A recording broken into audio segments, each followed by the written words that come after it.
Hello, this is part one of what I want to discuss. The judicial system here in St. Louis, Missouri, downtown St. Louis, Missouri. One. My subject is justice for all, or is it just for people with titles and the rich and the famous? My name is Carol Settles. I want to talk about the judicial system here in St. Louis, Missouri. I have had experience with the Clayton court system and the judicial system downtown St. Louis, Missouri. For now, I want to focus on the judicial system in downtown St. Louis, Missouri. In the year of 1985, a lawyer filed a discrimination lawsuit on my behalf. This is a black-white issue. One. Yeah, some of this might be redundant, but I want to just make my point. So now, I was terminated for violating company rule number 13, repeated tardiness and absenteeism. That was a pretextual reason for my termination. And something else I want you to listen to. I am similarly situated with white employees because we are all data entry operators under the same rules for violating company rule number 13, repeated tardiness and absenteeism. For those who are not familiar with the term data entry operator, it's just an advanced typewriter. Yeah, the experience I had with the judicial court downtown, I had a Title VII lawsuit filed, and that is a discrimination lawsuit. My case could have been very easily settled out of court. It was just that simple. But when you don't know the law and ignorant about it like I was, you are robbed and or you're taken advantage of and or robbed. The attorney that was supposed to be working for me intentionally allowed the defendants to file a summary judgment against me. To make it plain, the defendants reviewed my case and summed it up by saying my case was frivolous, meaning I cannot discuss discrimination. Can't show discrimination in either court. Now, with help, I filed a timely letter with the court. Now, this happened a good 40 years ago. You might say, well, why are you talking about it now? Well, to me, now it's just a good time as ever. There's no statute of limitation on injustice. Injustice is injustice. That's all it is. Yeah, after that summary judgment was filed, I filed papers asking an audience with the Honorable Court and explained that I did not know that my attorney had stopped working altogether on my case. I know nothing about the corporation wanting me, rather, I knew nothing about the corporation wanting me to take a deposition. The judge vacated the order for summary judgment in that suit.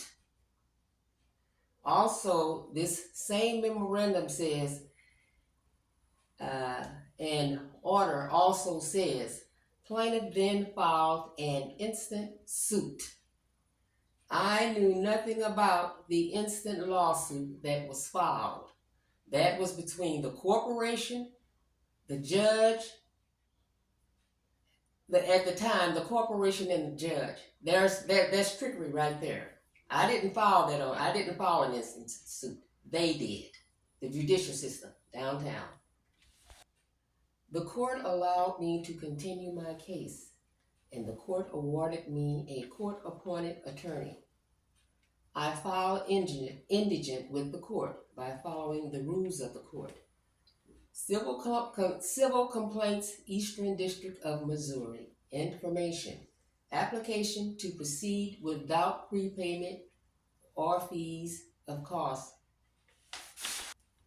It states that litigants do not have an absolute right to a court-appointed attorney to represent you. The court may, in its discretion, appoint an attorney to represent you. I was awarded a court-appointed attorney. My court-appointed attorney tricked me into signing my affidavit, which had been intentionally reworded to give the defendants a victory. It is a very neat trick, if I have to say so myself. Now, keep in mind, they gave me an attorney, but they knew they had already filed an instant lawsuit that I knew nothing about. It put me under the impression that the courts were working with me, but they weren't. This is what I want to make clear. They gave me an attorney knowing they filed a lawsuit that I knew nothing about. Now, I want you to listen to this carefully. I was awarded a court-appointed attorney. I was allowed to take a deposition. The deposition books are over 3 inches high. The district judge, the corporation I filed a lawsuit against, and my court-appointed attorney knew my instant lawsuit that was filed, that I knew nothing about it. I didn't know it had been reworded to give the defendants a final victory when they filed summary judgment a second time. The summary judgment was granted. My court-appointed attorney would not allow me to take part in the preparations of my own case, and that is because he wanted me dismissed out of court for good. Yeah, now this summary judgment is just something that's a judicial term to make it plain. They summarize your case and say you don't have one. That's what that summary judgment is. Now, my court-appointed attorney did not stay with my original complaint, which was filed in my lawsuit.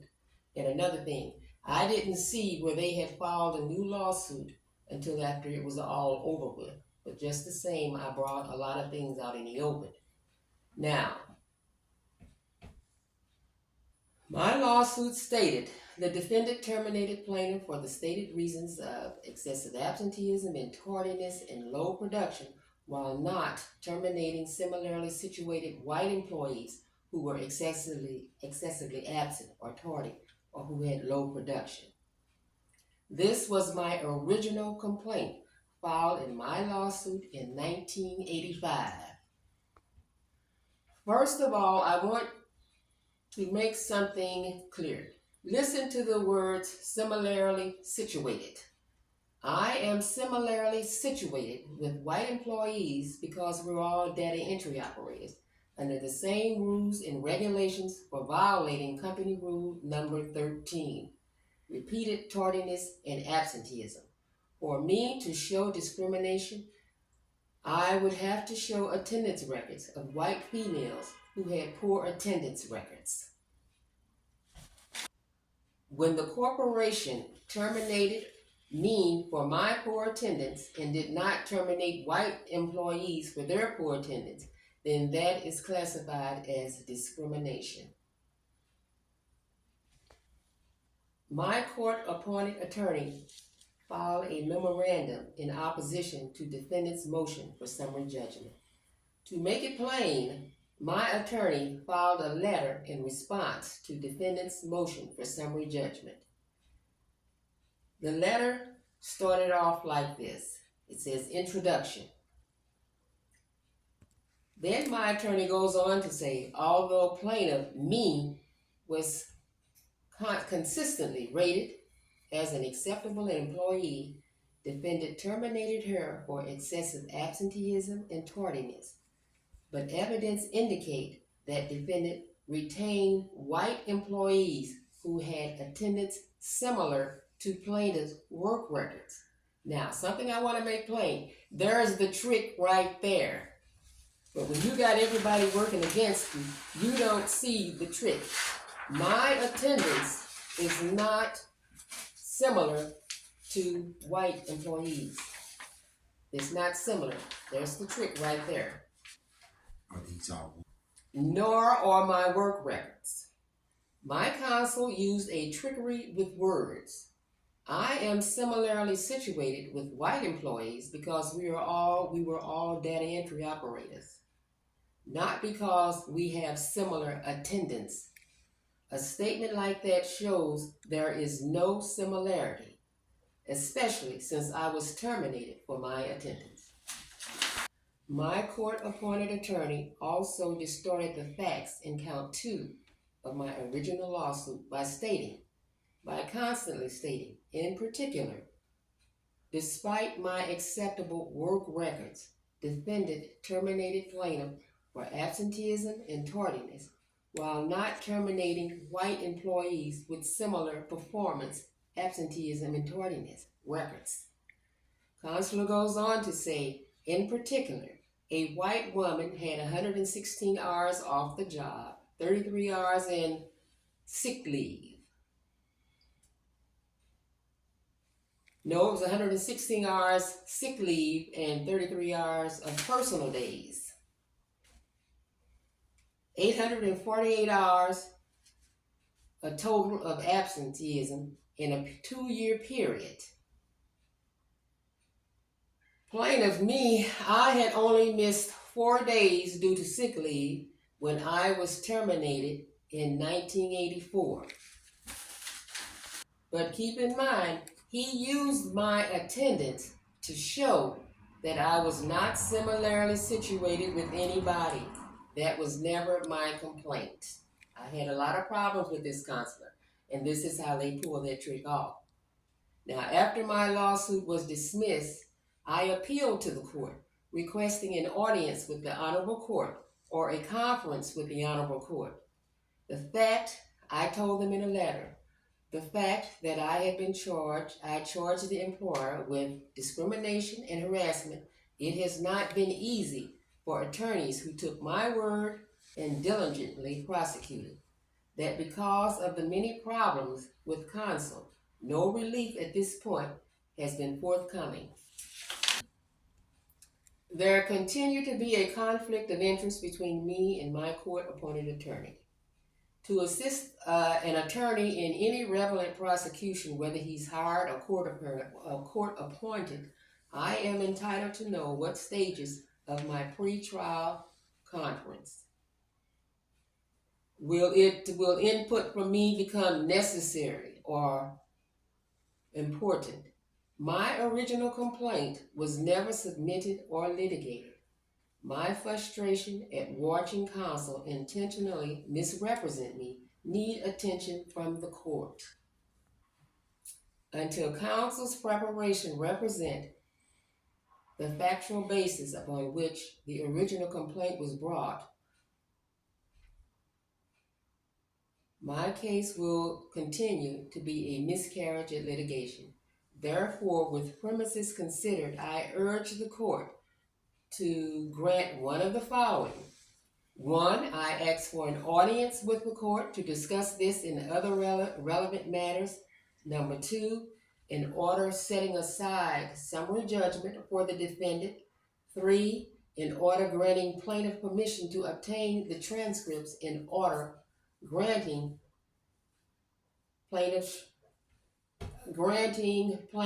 case to be appealed. Now, I was allowed to appeal my case. Now, I want to make it plain that the court allowed me to appeal my case knowing they had filed an instant lawsuit that I knew nothing about. The court-appointed attorney went along with it, and the corporation. No doubt the corporation filed the instant lawsuit, but the judge and the court-appointed attorney went along with it. Now, I have procedures and guidelines that are set out for courts to follow. And I took them from 3 books. Beth Walston was 1. Number 2, Nolo Press on the internet. And 3, Oren's Dictionary of the Law. Okay, I'm going to review some commonly used terms in the judicial system. We all know that there is a higher standard of care for professionals. An attorney, for example, must act with the knowledge of a competent attorney. He owes you a duty to use at least ordinary legal skills. Now, all my attorney did for me was work against me. Now, we have the district court, whereas I started off and ended up on the appellate division to appeal the decision the district court made, which was an error. Now, jurisdiction is a word that they use. All jurisdiction simply means is the power to hear and decide a case. Amendment is a minor change. I want to talk about this summary judgment that they were allowed to file. It states a motion for summary judgment is not routinely filed. Its basis is that the evidence is so overwhelmingly in favor for one party that no reasonably judge or jury could find in favor of the other party. Consequently, the party seeking the motion contends that there is no basis for a trial and asks that the case be determined without trial and in favor of the requesting party. The motion for summary judgment is one of the most serious motions that can be filed in any lawsuit without a trial. Now listen to this.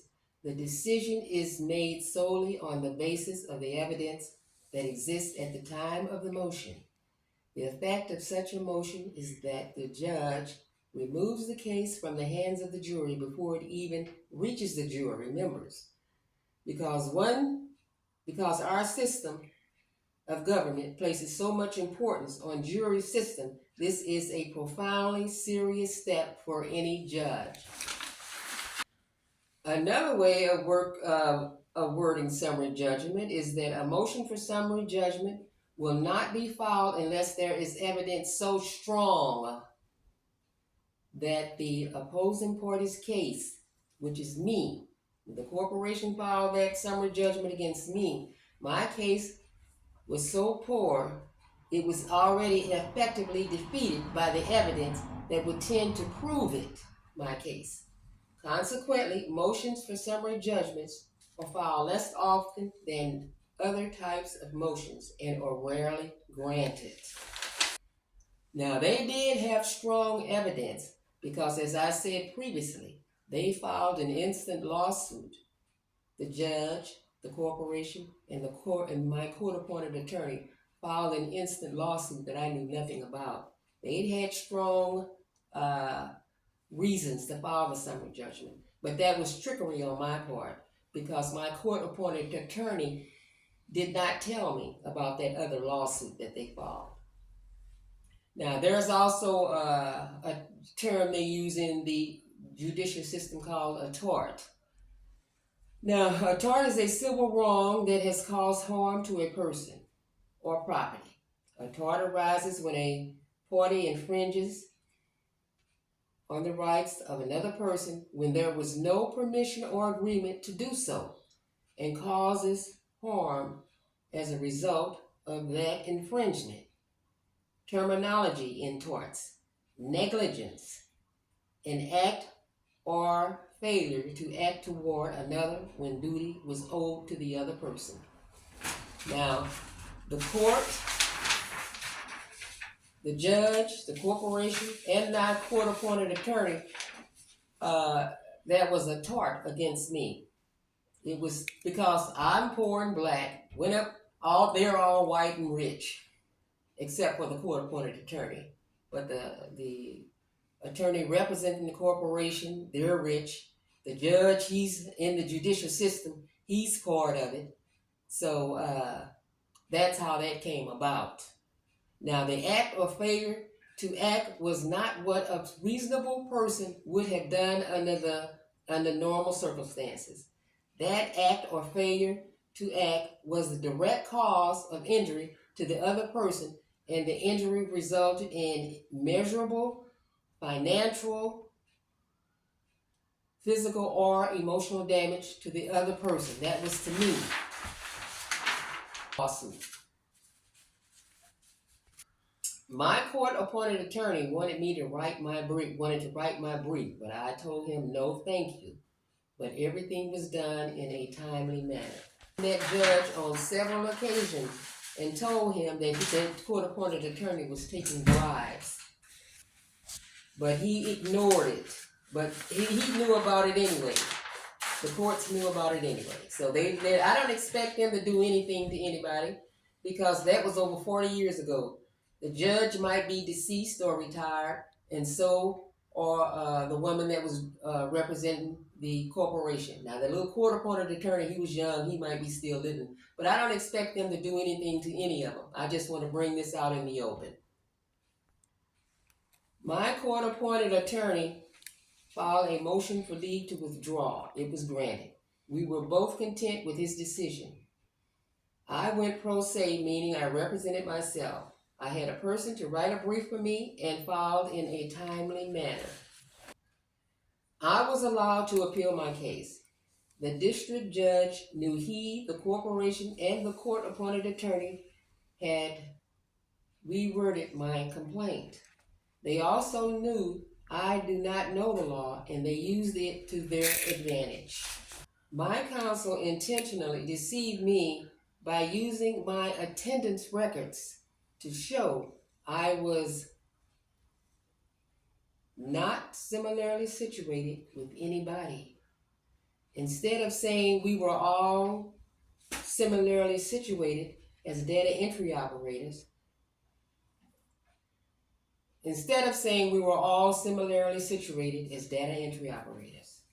This is why my case was dismissed. I brought this out into the open in my appellate brief.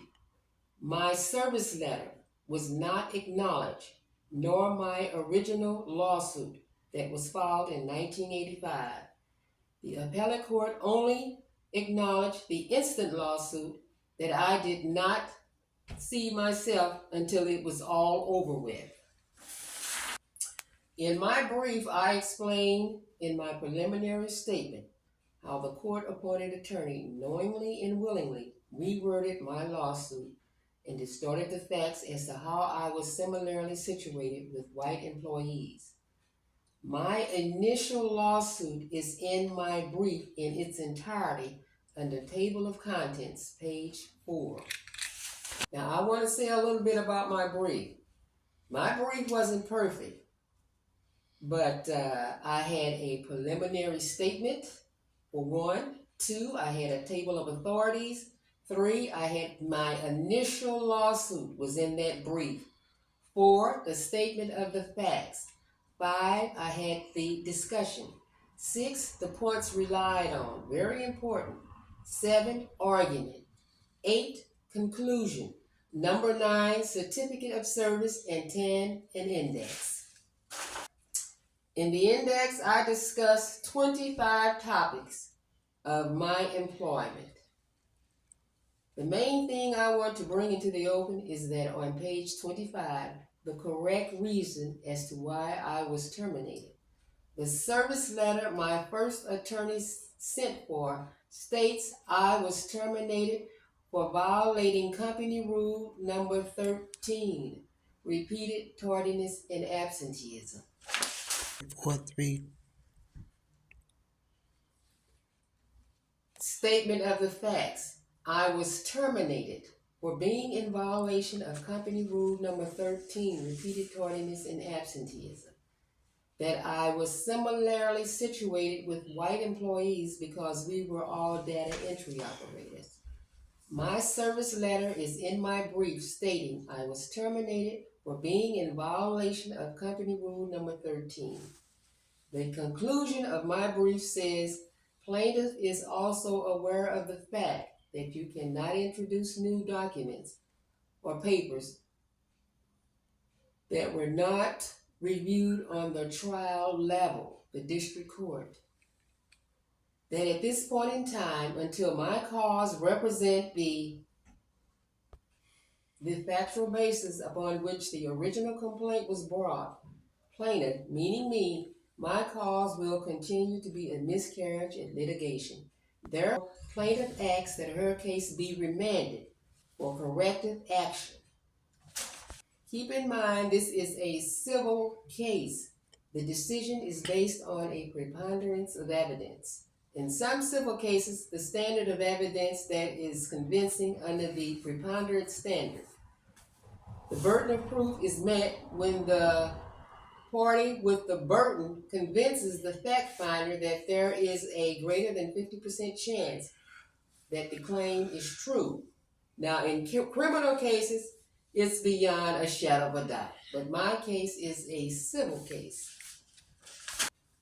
Now, this is the company brief. After I file my brief, then the company, they file the brief. The company brief states plaintiff brief does not come close to complying with the requirement of Circuit Rule 8. The central issue seems to be whether the case should be remanded because of her dissatisfaction with appointed counsel. The judge acknowledges the diligence and high quality of the representation provided by plaintiff's counsel in his recommendation of counsel's efforts in his May 11th, 1988 order. And she then concludes, based on the record, there is no way to show discrimination in either court. Plaintiff attempt to include exhibits that were not a part of the record. The district court's summary judgment in favor of the defendants on both counts of the complaint was correct and should be affirmed.